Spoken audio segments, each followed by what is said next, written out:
the way they should do it.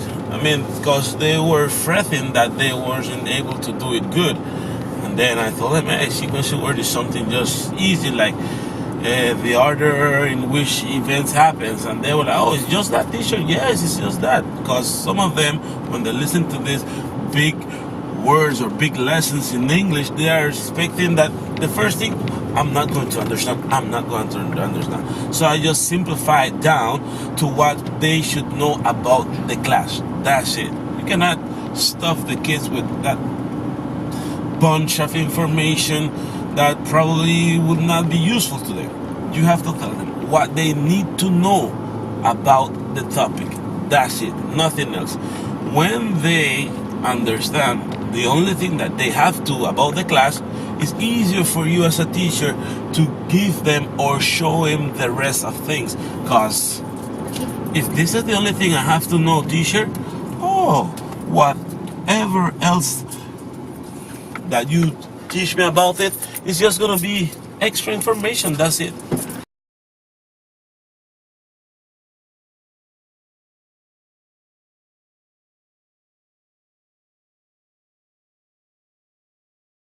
What I did with my kids of 6th grade, I prepare like 10 questions.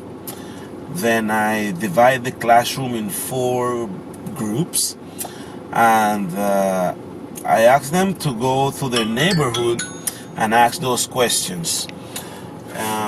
Each group will have the same questions. For example, where did they learn English? How did they learn English? When do they apply English, or what do they apply English for in their daily life? And also create like a conversation between the parents and them. Small conversation.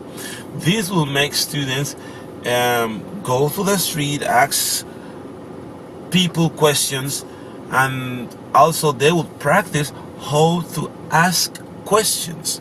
Once they have the information, they will bring it back to the classroom.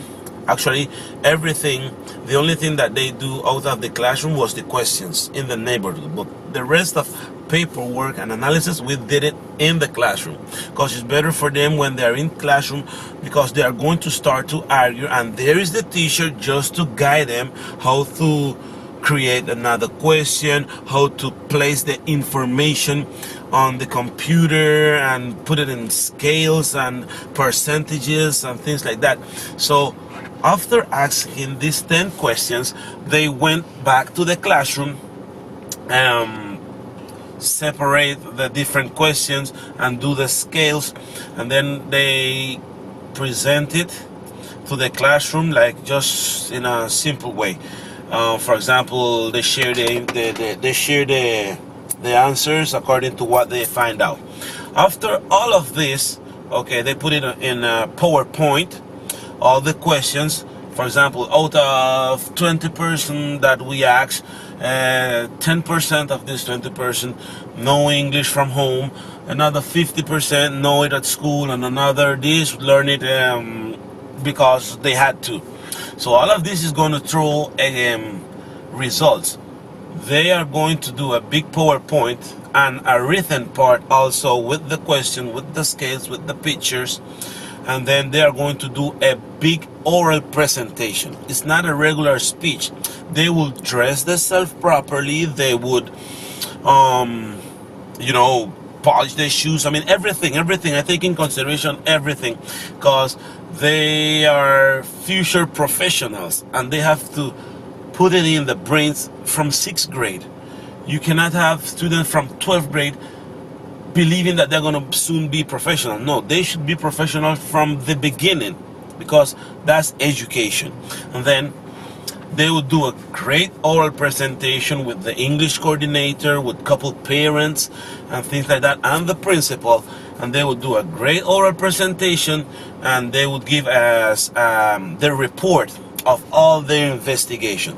Parents at the beginning was a little bit mad because they thought it was way too much for them, for the kids. But after I explained to them what was my idea, it was like to put hard things for them, so for the future, like 7, 8, 9, 10, 11, and 12th grade, they won't be nothing hard for them. And that they did it. And my expectation, I had high expectation of my kids, of my students, and to be honest, they accomplished what I expected from them. They did it. They did a great job. And activities like that and others just inject them the feeling to go ahead in English, because it's a foreign language. It's not their home spoken language. So what they sometimes have is a little bit of fear, because they don't want to commit mistakes. But if they start doing activities like this, it would be an injection direct to the brain, because they want to know, they want to do more, and they want to speak more English.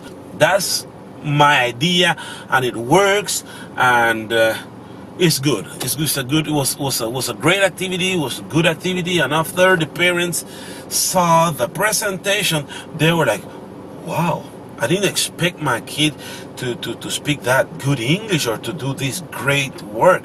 And those same kids are in 8th grade today, and they call me teacher. Thank you, because there is nothing hard for us now. The more activity you have the kids doing, interacting with other people, and sharing the little bit of English that they know, it's gonna be good for them, because at the beginning they would know a little bit, but at the end they would learn a lot.